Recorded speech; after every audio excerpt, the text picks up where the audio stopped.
koji su zaželeli dobrodošlicu ubici Male Milice.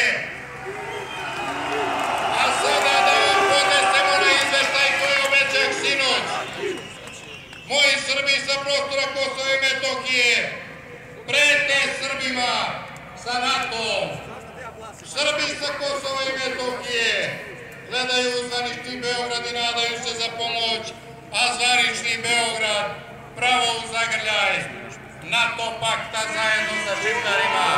Ostavili su našu braću, hiljade otetih, hiljade zaklanih pod okriljem NATO-a, hiljade kilograma srpskih organa prodali pod okriljem NATO okupatora, a samo njih dvojica bi da nas uplaše da to zaboravimo. Gospodo koji ste odlučili da dovedete okupatora, nisam vam kriv.